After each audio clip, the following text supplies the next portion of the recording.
suis trop contente d'être de retour. Ouais, après 5 mois d'absence et de silence radio. Sorry about that. Je suis super contente de revenir sur cette chaîne, ce compte Journal de célibat. Ça m'avait quand même vachement manqué. Et je vais vous expliquer tout de suite finalement pourquoi je n'étais plus là. C'est très simple, j'avais disparu parce que j'avais rencontré quelqu'un. Tout simplement. Et que au-delà du fait que forcément j'avais un peu moins de temps pour venir raconter ma life, surtout ce qui s'est passé, c'est que j'étais très mal à l'aise, hein, finalement.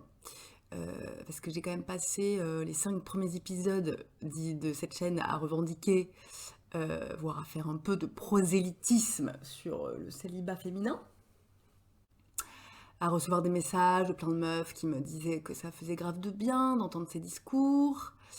Et en parallèle, je quitte mon statut de célibataire. Bonjour la crédibilité. Franchement, j'avais l'impression de trahir tout mon propos, de trahir toutes les meufs avec qui j'avais parlé ici, d'avoir perdu toute légitimité finalement à parler du célibat féminin. C'est pour ça que j'ai appelé cette vidéo J'ai menti, parce que c'est la sensation que j'ai eue vis-à-vis des gens qui me suivaient ici. Vous n'êtes pas très nombreux, mais quand même, vous êtes suffisamment nombreux pour que je me sente mal. Cela dit, je me suis surtout menti à moi-même dans cette histoire, si ça peut vous rassurer. Et revenons au point de départ. Je ne sais pas si vous avez remarqué, mais dans les 4 premières vidéos, les 4 premiers épisodes, en tout cas de mon journal de célibat, j'ai été vraiment pro-célibat et plutôt misandre. Et dans l'épisode 5, je vous confiais à demi-mot qu'en réalité, c'était pas si facile. Que je me rendais compte que malgré une volonté intellectuelle et politique de refuser de relationner avec des hommes, cis het, dans les faits, je me retrouvais quand même accrochée sur eux. Que oui, alors je ne suis pas hétéro, je suis bisexuelle, pansexuelle, je ne sais pas moi-même quel mot choisir. Mais dans les faits, dans ma vie, je crush majoritairement sur des hommes, cis het. Je pense qu'il y a évidemment beaucoup d'hétéronormativité intériorisée derrière tout ça, et j'espère que je réussirai à m'en extraire un jour. Mais en attendant, c'est là. Hein. De toute façon, j'ai baigné dedans depuis 40 ans finalement, donc c'est un petit peu difficile finalement de s'en extraire. Mais écoutez, voilà, je ne suis pas lesbienne, malheureusement, j'ai envie de dire, quoique j'en sais rien, peut-être c'est pas si facile d'être lesbienne. En attendant, je ne le suis pas, que voulez-vous, il faut bien que je fasse avec. Et attention, entendons-nous bien, je respecte complètement les meufs qui ont décidé de ne plus relationner avec des hommes. Ou qui font le choix de rester célibataires volontairement. Je les comprends parfaitement, il n'y a pas de souci. Mais là où moi je me suis menti, c'est que dans le fond, même si parfois j'ai des accès comme ça de y en a marre, dans le fond, j'ai pas vraiment envie de rester célibataire. Voilà, je l'ai dit, voilà. Je me sens con à dire ça alors que je devrais pas, hein. Mais ouais, j'ai pas spécialement envie, quitte à relationner avec des hommes cis het. Et oui. Et en fait, c'est en regardant une des dernières vidéos de la chaîne Viens on s'aime, dont je vous ai déjà parlé, de Gaëlle Lannes, qui est love coach, dans laquelle elle parlait des différentes façons d'être dépendant affectif. J'ai compris que ma volonté farouche de ne plus relationner et de clamer haut et fort que j'avais besoin de personne, c'était en réaction au trauma de mes ruptures passées. Donc oui, je sais que sûrement que de l'extérieur, ça vous avait paru évident. Mais moi, j'avais pas du tout capté ça en fait, parce que j'étais dedans finalement, donc j'étais persuadée de mon truc. Et selon Viens on s'aime, Gaëlle Lannes, elle explique que le risque de cette contre-dépendance, cette indépendance forcée, c'est qu'on se coupe de nos émotions, qu'on se coupe de nos besoins relationnels et qu'on risque de développer une bonne grosse peur de l'attachement. Et ça, c'est pas terrible, terrible.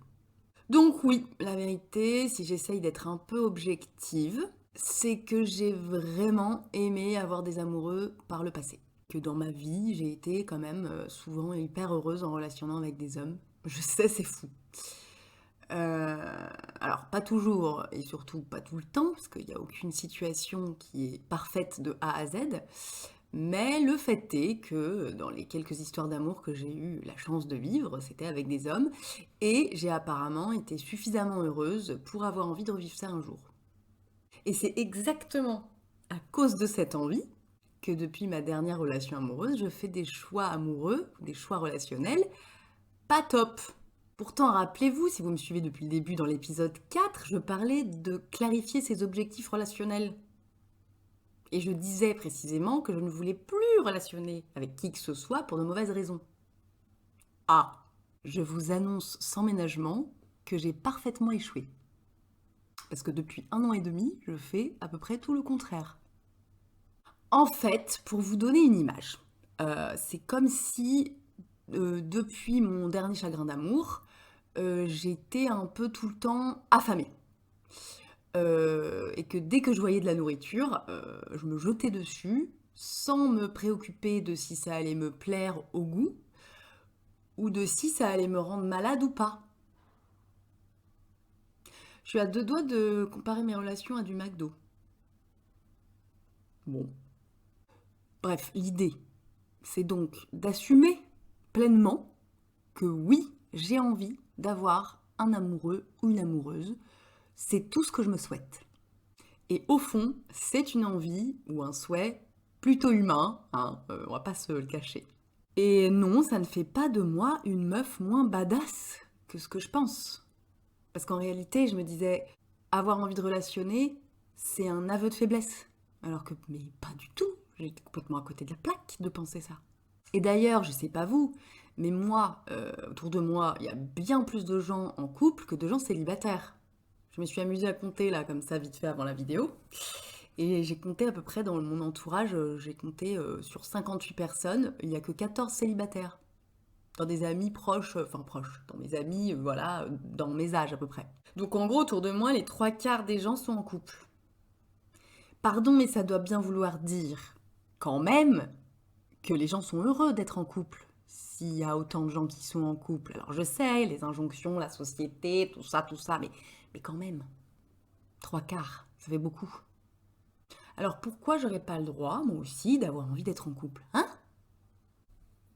C'est vrai ça. Néanmoins, en attendant de trouver une personne formidable avec qui partager mon existence, je suis bel et bien célibataire. Donc, il va quand même falloir faire avec. Et je compte bien kiffer cette période le plus possible, quelle que soit sa durée. Et donc, continuer de valoriser le célibat féminin sur cette chaîne, parce que ça me tient à cœur quand même malgré tout, célibataire ou pas célibataire. Et ce que je voudrais transmettre dans mes vidéos, c'est que, pour reprendre la métaphore de la bouffe, c'est normal de se sentir affamé après un chagrin d'amour ou un célibat un peu long, mais je crois qu'on peut se nourrir autrement. J'espère. Je pense qu'on peut se nourrir d'autres façons qu'en étant en couple. D'ailleurs, il y a plein de gens célibataires qui y arrivent très bien. Alors peut-être qu'on se sentira jamais complètement rassasié, peut-être qu'on aura l'impression d'avoir encore un petit creux en sortant de table, si vous voyez ce que je veux dire. Mais on peut peut-être faire en sorte de ne pas avoir l'impression de crever la dalle H24. Et du coup, on arrivera peut-être à faire de meilleurs choix alimentaires plutôt que de manger un kebab en lendemain de cuite, par exemple. Parce qu'on sait au fond que c'est pas bon pour nous. Si, si tu le sais, je le sais que tu le sais.